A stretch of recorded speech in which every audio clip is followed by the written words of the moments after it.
Thank you for having me today. So again, my name is Guillaume Pegna. Guillaume translates to William, so I go by Guillaume, William, whichever is easiest. As I said, I wanted to introduce everyone to our NET program here at OHSU. So the first slide is kind of describing a little bit of our core NET providers. Many of these faces that you may recognize. We have Dr. Malak, Dr. Mitra, in nuclear medicine and diagnostic radiology. Dr. Cody is working with interventional radiology, and I'm sure many of you know Dr. Pommier. And I would say that we're kind of the core group. We meet regularly to kind of discuss our neuroendocrine tumor patients, but it would, of course, be silly to say that we're the NET providers at OHSU. And this is only really a partial list of the people who are involved in the care that we provide for neuroendocrine tumor patients. The list is long and it includes support staff, research, multidisciplinary care, because really neuroendocrine tumors are a complex group of diseases and complex patients, and it requires a complex and multidisciplinary approach to the care. So I tried to put as many names as I could on the slide, but really the list goes longer than this in terms of the NET team at OHSU. So addressing clinical trial needs for neuroendocrine tumors. So this illustration is probably something that's not dissimilar to what you all have probably seen before, but it's really all of the systemic treatments that we have for neuroendocrine tumors to a certain extent. So we have a couple of chemotherapies, first-line somatostatin analogs, octreotide and lanreotide.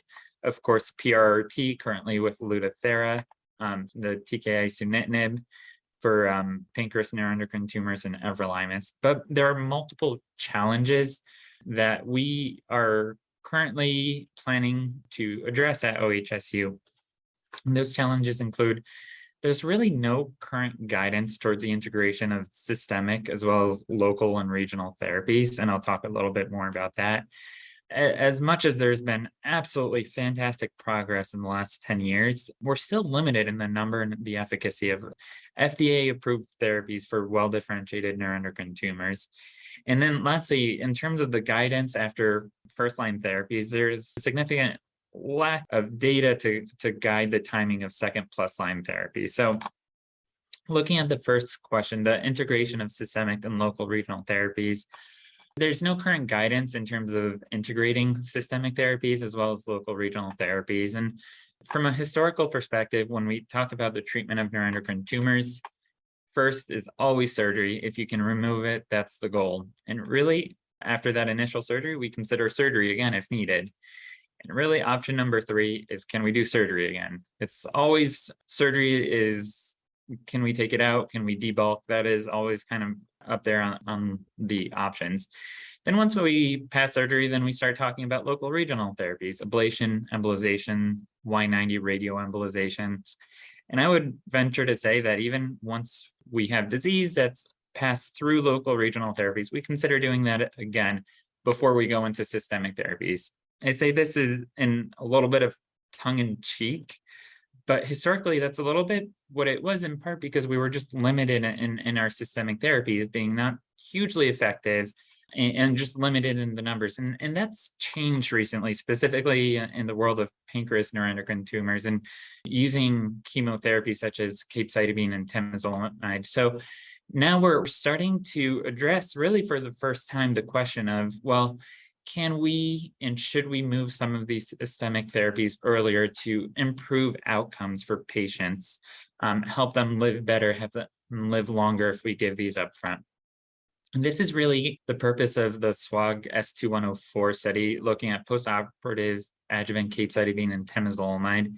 This is a multi-centered national study that we have currently open at OHSU, phase 2 trial, looking at high risk grade 2 and 3 pancreas neuroendocrine tumors, status post resection, and randomizing patients 2-to-1 to receive 4 cycles of capecitabine and temozolomide versus observation, and looking at the 3-year recurrence-free survival. So this is exciting because this is really the first time that we've looked at adjuvant therapy in the neuroendocrine tumor world from a prospective trial. The next challenge that we're hoping to kind of currently address or address in the future are the limited number and efficacy of therapies for well-differentiated nets. This ties into the RAISE bio study that will be opening hopefully soon. So looking at the limited number and efficacy of FDA-approved therapies, again, this is kind of the list of FDA-approved therapies for nets as it is currently. First-line octreotide, lanreotide, second-line therapies. All of these have shown really good progression-free survival, which has been the point on which they've been approved by the FDA. What has been lacking thus far is clear evidence of overall survival benefit of these agents. So not only are we limited in number, but also if you look at the efficacy or the ability of these tumors to actually shrink the tumors, then we're even more limited. So octreotide, lanreotide really don't do much better than placebo in terms of shrinking disease or having objective response rates in clinical trials. Everolimus, similarly pretty low. Lu-Edotreotide is on the higher end compared to some of the others, 18%. Sunitinib in pancreas neuroendocrine tumors is probably more in the 10% range or so in the objective response rates observed in the study. So our ability to use systemic therapies to shrink disease is limited. I would say one of the exceptions seems to be capecitabine and temozolomide in pancreas neuroendocrine tumors, where we're looking probably at objective response rates more in the 30 to 40% range. So one of the ways that's being considered as a way of improving the therapies is how can we improve on the therapies that we already have? And so this is a little schematic of Lu-Edotreotide here. So it, as you know, is a somatostatin analog that binds to the somatostatin receptor that's found on many neuroendocrine tumor cells. And the punch that it packs is in this radioisotope lutetium-177. It's beta emitting, which means it releases little electron radiation to affect the tumor locally. And one of the ways that you can consider improving this is just bringing a bigger dog to the fight, specifically looking at the radiation particles. So this is a much bigger radioisotope, Actinium-225, again, conjugated to a dotatate somatostatin analog. Unlike Lu-Edotreotide, which is currently used, this is an alpha emitter. So what that means in kind of more granular detail is instead of releasing little electron particles, this is releasing big atoms of radiation. And one of the benefits is that because they're so big, they don't travel very far. So we think we can give a higher dose of radiation and have that radiation travel less far, so affect more of the tumor and less of the normal tissues. So again, this is not exactly drawn to scale. The actual kind of radiation emission difference is probably on the scale of 1 to 50 to 1 to 80.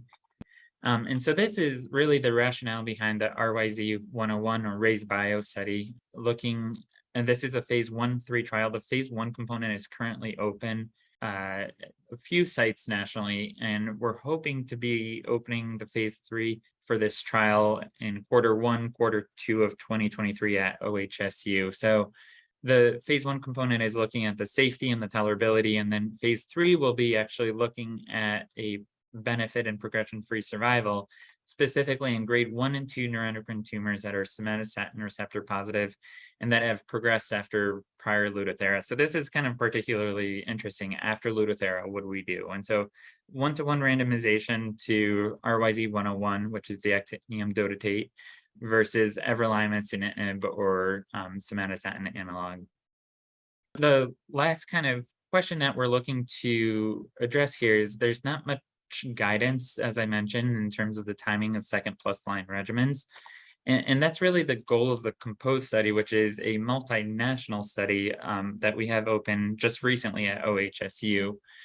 This is a phase 3 clinical trial looking specifically at those high-risk GEP-NETs, grade 2 and 3, with Ki-67, 15 to 55%, somatostatin receptor positive, doing a 1-to-1 randomization of Lu-Edotreotide, so Dotatak, versus investigators' choice of chemo, FOLFOX, or everolimus, with endpoint being progression-free survival. So again, I said soon including OHSU, but as of 2 weeks ago, it is now open here at OHSU. So we're really excited about the trials that we have open and soon to open as well. And just a summary within the the group. So SWOG 2104 looking at newly resected high-risk pancreas neuroendocrine tumors. Compose looking at aggressive GEP-NETs, Lu-Edotreotide versus best standard of care, and then Raise Bio looking at grade 1 and grade 2 GEP-NETs after Lu-Edotreotide. So looking to open that one soon.